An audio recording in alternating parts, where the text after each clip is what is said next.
Beat 234. Niko Moreno, Pulso Sports, the soccer bar. Niko, it is a full house this week. It is you, it is me, it is Nick, and it is Jarrett. It is a fatal four-way this week. Welcome aboard.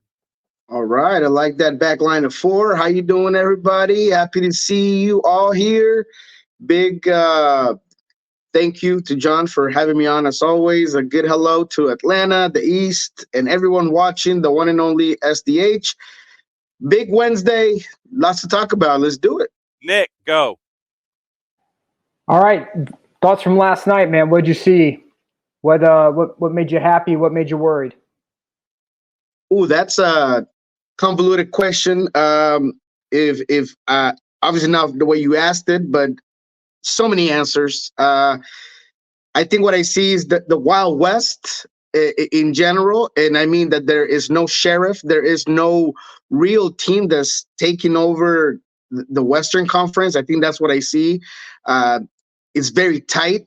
I can't remember the last time I could sit here and tell you guys that there isn't a clear favorite in the West. I mean, if you look at it, not just the standings, but the play, the current form, all the way from San Luis down to Portland even.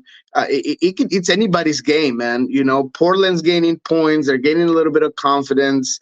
The LAFC San Luis game showed you right now that even those two teams, you don't really know who is the better team. It used to be LAFC has the stars. They have the power. They're going to go in there and dominate teams. San Luis kept up with them yesterday. They played physical. They took the ball in certain parts of this game from LAFC. They created chances. No Vela, no Long in this one. You could see the difference in the final third. They just weren't as crisp.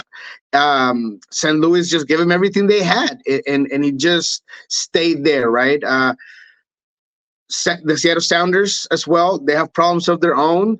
They go against the worst team in the Western Conference. They get a win, but it wasn't a dominant win. It was dominant in terms of them playing to their tempo, creating all the chances, walking around the field with the ball at will. But when it comes to finishing, when it comes to just running over Colorado, they didn't do that, right? They miss a couple of half chances. They continue to try to find their way into being just more fluid, more dynamic at times. At the end of this game, the sub saying that Chris Little, former Sounder organization coach and Tacoma Defiance coach, his substitutions really made a difference, and they put Seattle under some pressure. They get a goal back. It's a 2-1 win. So all in all, the West is what I see. What makes me happy, Seattle gets a point. What makes me worried is that once again, it's anybody's game in the West. Jarrett, go. And as we can shift it to the East, I need to know if I'm crazy or not. Because I'm trying to figure out if I'm crazy, in that I'm giving a very intense side eye to Cincinnati. They're going to win the Shield. That's fine.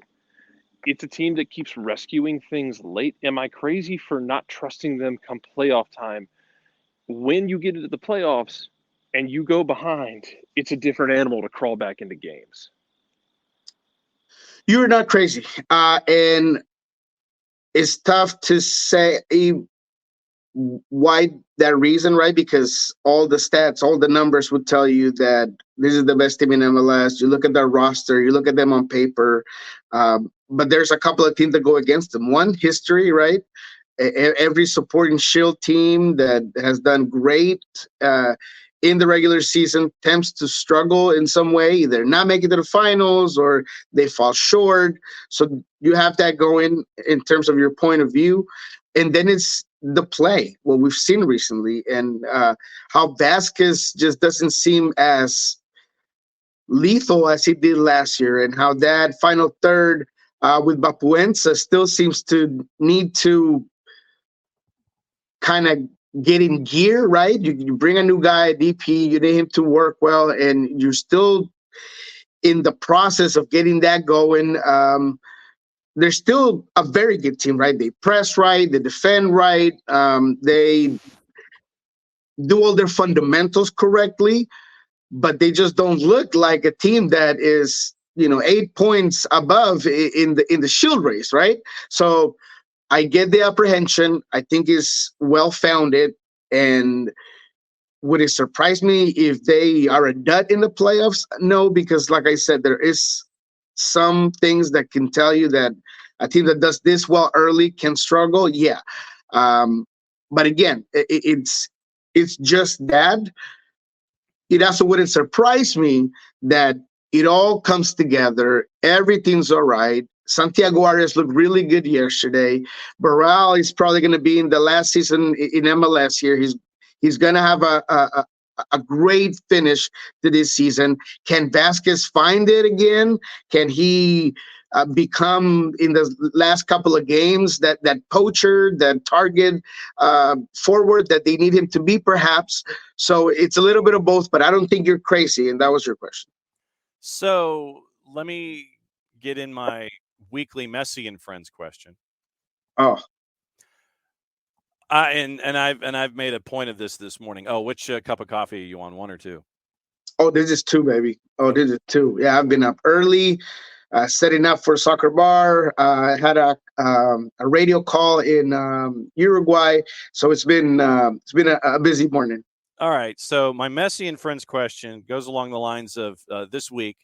I'm thinking, all right, Messi and Friends, they got to do their thing, and it's.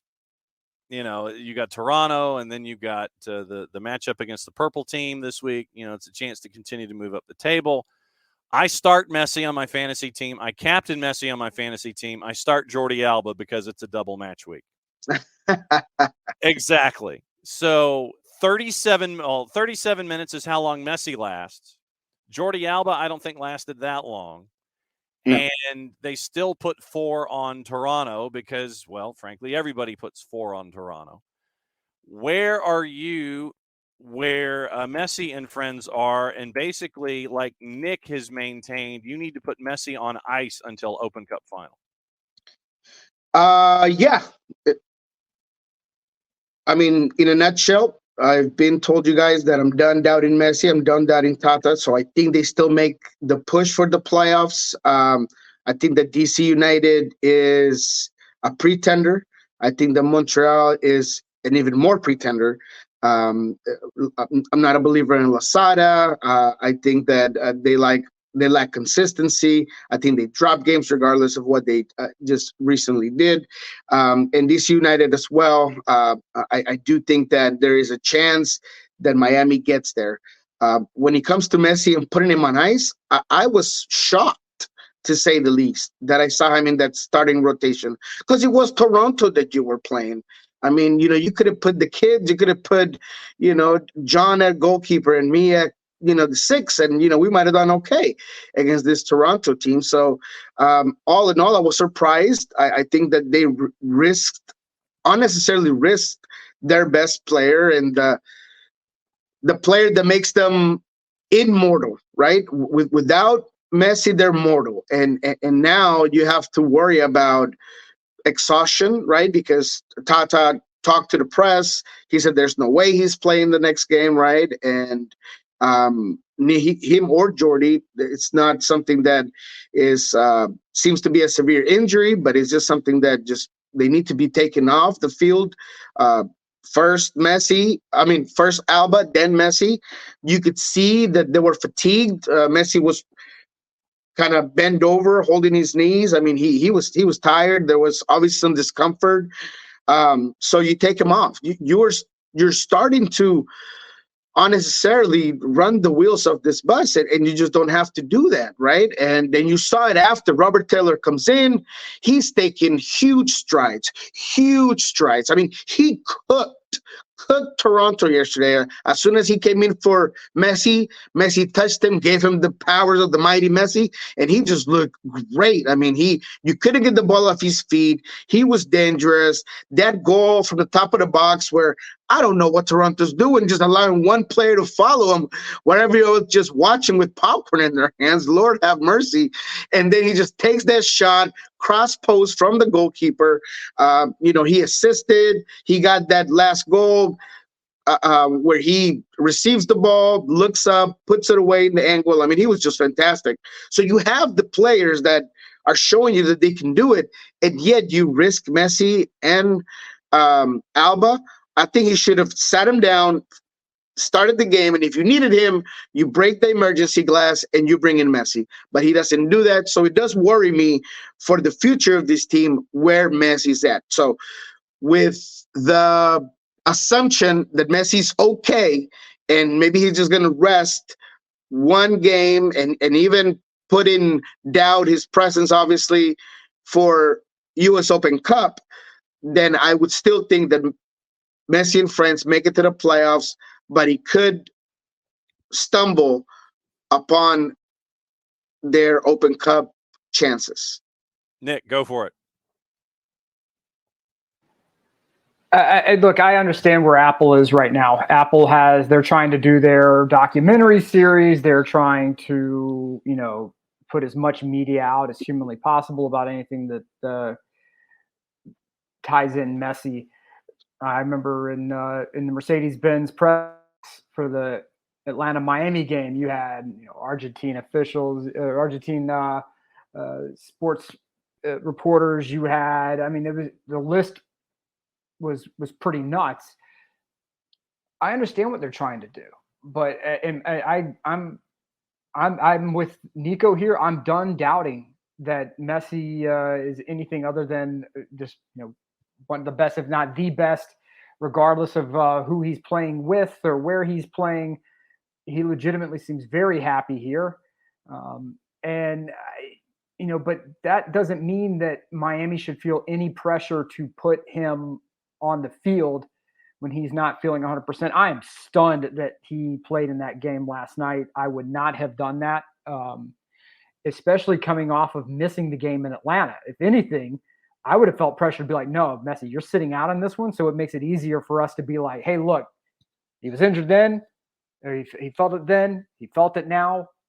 This is legitimate. We're freezing him until the Open Cup final. That's just me on there. I think the question is can Miami get it done to get into the playoffs? That's the big thing for me, because that big 4-0 win last night seems to showcase that if you're not playing Atlanta, Miami has the ability to put goals on you no matter what, which is pretty scary for everyone else in the East. Yeah, and the thing about it is, if you look at the schedule, I mean, they got some very, I don't want to say easy, but easy games. Not easy, but maybe winnable games, if you say so, right? New York City FC is hard to determine. Honestly, they are yawn to watch these days. They look anemic. They seem to be out of sorts. That derby against the Red Bulls was probably one game I want to take back from watching late night, because it was honestly hard to stay awake for. They have Charlotte twice, and Charlotte is another team that doesn't scare anybody. There's a clear dysfunction upstairs of that attacking with Swiderski and Copetti. They don't seem to fit, and not just that, but in general senses, they're not a team that you think is going to be able to take under Miami. Then you got Chicago, who is just there to fill in the spaces and fill in the schedule, but they're really not going to be able to do anything in Miami. So I really do believe that there is a chance that they can still make it. All right, before we get into red light, yellow light, green light, I have to ask, what's up with this rebrand up there in the Northwest? Hey, that's a big topic, and that's a sensitive topic over here in the Northwest. I don't mind it. I am a realistic, and I, grown up watching Atlético Nacional all my life. They've been rebranded several times. I think it's just part of soccer, to be honest. This team has not changed their logo since entering MLS in 2009. It's kind of I appreciate the shield. I think that it has obviously a rooted sense for anybody who's followed that team since they came into MLS.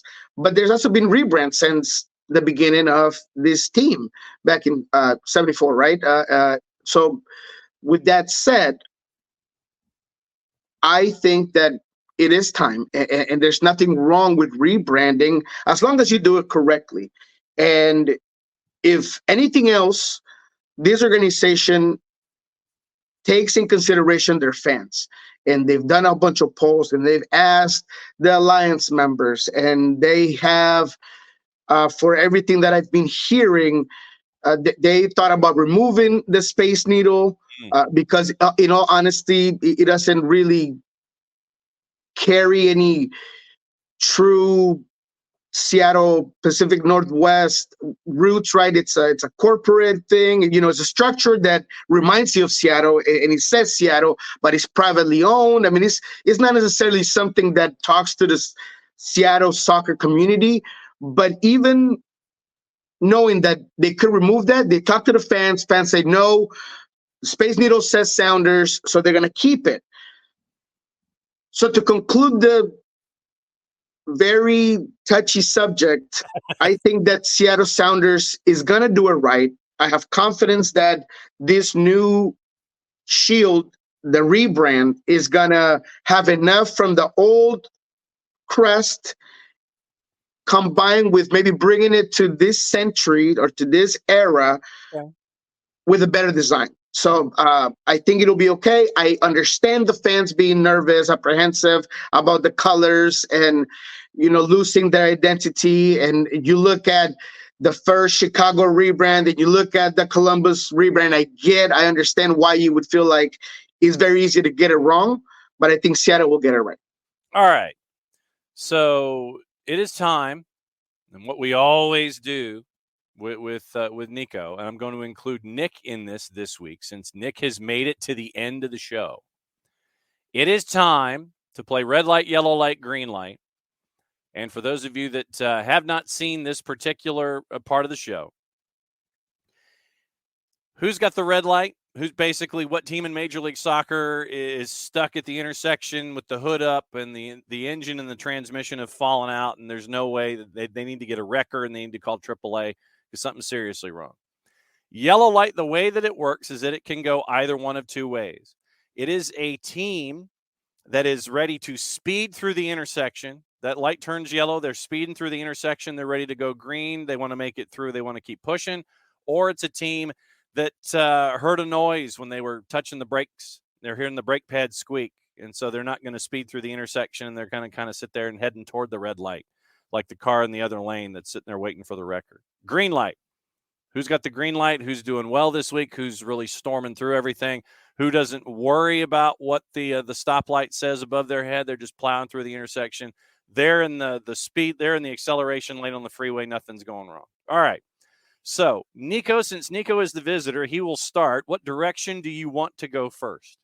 Let's start with red light. All right. Let's start with red light because I got something to say about red, and it's a red mayor, and we've talked about it in the past, and that they are the governor of Red Light Town.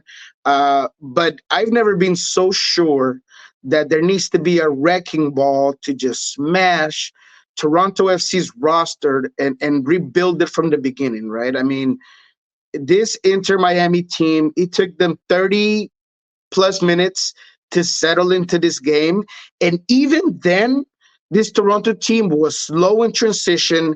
They looked like they've never played together. There was a time where Osorio was on a fast break and he passes the ball to clear space, and Vasquez doesn't run to the ball, and it just is easily intercepted by Inter Miami.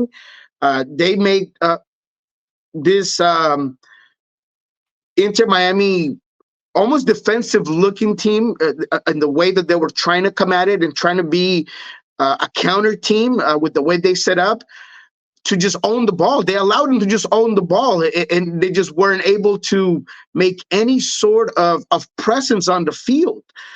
Insigne is playing on his own. Kremasky's playing on Bernadeschi's playing on his own. They're just worrying about team me, taking shots half space. Insignia more than one time bad on the ball, bad on dribbling, bad on decision making. All he was worried about was trying to take a mid-range shot that might go in. It was just a dysfunctional team. So the red light is because I don't see how you don't just figure out what two pieces you might keep from this car and you just take it apart. Take it apart, rebuild it completely. It was an awful performance by Toronto. Yes, Inter Miami has some really good pieces, some young pieces, but 4-0, man, I mean, they just got completely owned. Red light for sure. Nick, who's your red light this week? My red light is going to be, it has to be Toronto, because I think they're in a bad situation right now. From a contract perspective, you have designated players who don't want to be there anymore. You spend a ton of money on players who have not performed for you.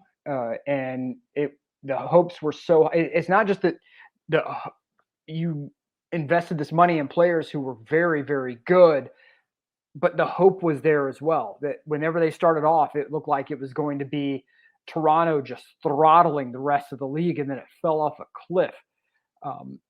I don't know how they get back from this, because they seem to make questionable decision after questionable decision. I don't think Herdman's the person who you want running that team. He didn't show me anything with Canada. He didn't in his decision making generally seems to be quite poor from a soccer perspective. Yeah. So he's a bluster guy, probably a very good wrestling manager, but probably not a very good soccer coach. It's an absolute, the light matches the jersey. So it's red across the board. Niko, yellow light. What direction are you going? Oh man. I might get canceled or maybe attacked here in the Pacific Northwest, especially in this city. But I'm going to give the yellow light to Portland, man. And they're 5 games unbeaten. It seems like after Giovanni Savarese, this team decided, okay, we're going to actually fight hard on the field. In those 5 unbeaten, they beat LAFC 2-0. They drew the Seattle Sounders after going down 2 goals. They beat RSL. And then yesterday, they beat down San Jose. They do it by being very vertical. They have simplified the way they play. They did it without Diego Charad, that we wish him all the best. He had surgery for a medical condition. He's doing well, I hear. So good for him. So they did it without their guy, without that anchor in the midfield and the guy that gives them leadership and reassurance and everything that Diego Chara does for this team. So I got to give it to him, man. It seems like defensively they've gotten better. Offensively, like I said, they simplified. Santiago Moreno, who wanted nothing to do with Portland, was getting ready to leave, all of a sudden has been revamped, re-energized, and he looks great. Evander does it all, has scored, I want to say 3 games in a row already. Does it in many different ways. Mid-range, he gets close. He helps link play. Because of the Diego Chara problems, he's dropped back a line. He's played at the 10. He's done it all. So Evander is looking great. And he seems to have finally realized that he's a key component for this team, and he's got to play as such. Between Mora and Bolly, they're a very good team up top with a lot of options in that 9 position. So I really think that this Portland team can be a problem if they get to the playoffs. It's not easy because their goal differential is abysmal. But if they make it, man, watch out. Watch out, because this Portland team is got some momentum. All right, Nick, your yellow light once again. It can either be a team that's got squeaky brakes or a team that's just plowing through into a green light. What do you got? Orlando City is my yellow light. I know that we don't like talking about the Purple Kitties up here in Atlanta, but that 2-0 loss to New York City, I think, exposes some doubts, maybe exposes a little bit of weaknesses here and there. And for a team that's second in the East, you are in a position right now where it is your 2 points, right, from this sort of middle of the pack where Columbus, Philly, and New England are, and then you're sitting right there, close to 6 and 7. So it is a very thin margin of error for Orlando City right now. I mean, Cincinnati's running away with the East. That's fine. But 2 through 7, it's going to be a knife fight all the way to the end. So if I'm looking at somebody with a little bit of a skeptical eye, a little bit of caution, it might be Orlando City, because that pressure is going to really start mounting on that 2 spot. And Orlando has shown us more than once that in high pressure situations that team has a tendency to fold. So that's somebody I got my eye on. Green light, Niko. Who is it this week? Green Light is a team that has been there before, but that they were a little shaky. And I'm talking about the Columbus Crew. They lost a game they shouldn't have lost against Orlando. They've showed us that they have some holes in their defense. Sometimes playing wing backs or fullbacks as center backs doesn't always work, and they continue to do it. I know that Nancy wants guys that they run, they're good on the ball, they have certain presence, and that means that it doesn't necessarily mean that they have to be center backs. But sometimes you need some of those rough grinders, man. Sometimes you need those guys that are going to just clog the gaps. They're going to work, they're going to duel, but they go and they put 3-0 on Chicago. Yes, it's Chicago, I get it. Anybody can do that. But Cucho Hernandez, man, that hat trick, he gives them just a different feel. And Cucho, he's just starting to get some inertia behind him. And if he is like a bus downhill without brakes, you better watch out, because he might just creep up and completely take this team all the way to the final, because they're that good up top. I think every single game, him and Rossi getting a better mindset. They are becoming what we were seeing with Lucas Larayan in him. And when you put that across with the co-stellar group, right? Those pieces around them that work so well together, man, they're just very, very good. Like I said, it worries me sometimes that they're a little too open, and in that midfield, neither Nagby or Morris are real disruptors, real all-around sixes that are just going to lock it down. So that worries me a little bit, because it opens them up well, but they can go and beat down any team offensively, man. They can just, they have goals for days. So big credit to Nancy, credit to the players that were brought in here. But they're my green light, and they're the team that I'll continue to say that I will take in the playoffs, because they're never out of any game. All right, what's going on at Pulso Sports in the Soccer Bar, my friend? All righty, Pulso Sports. We just recently came from a big week of some great interviews. Have Alex Roldan talking about Hispanic Heritage Month, his journey, how tough it was for him to get to where he's at. He's one of the faces of Hispanic Heritage Month, and wanted to give him that stage to have to talk to us. We also have a couple of really good soccer bar projects coming up that will be out next week, so just go ahead and wait for that. But today, because of a little bit of a change of schedule, we're gonna be on Soccer Bar at 10 a.m. today. All right, so Nick, who is your green light this week as we head toward the close of the show? Houston's my green light. What Houston's doing right now, I don't think any of us expected Ben Olsen to go in and have this kind of effect. He really had stagnated to such a tremendous level at DC that I personally thought his coaching career was done. But to see what he's able to do with Houston, 41 goals, only 33 allowed, that they're going to be very, very competitive going forward. I mean, that is, when you talk about a team that can score, a team that is solid defensively, they're going to be consistent. I don't think, and they're going to get a home game, and I don't think Houston is a place where anybody wants to go and play right now. So as Vancouver showed, yeah, it's a long flight. That's what I mentioned yesterday on our bets. But you know, if you're coming from the Pacific Northwest and you are having to play Houston, no, I'm not looking forward to that. And if you are, one of these other teams like a San Jose or a Portland that may have to go and visit Houston, nope, not interested in any of that. And they're steady enough where if they do have to go and play a St. Louis or a Seattle, they are.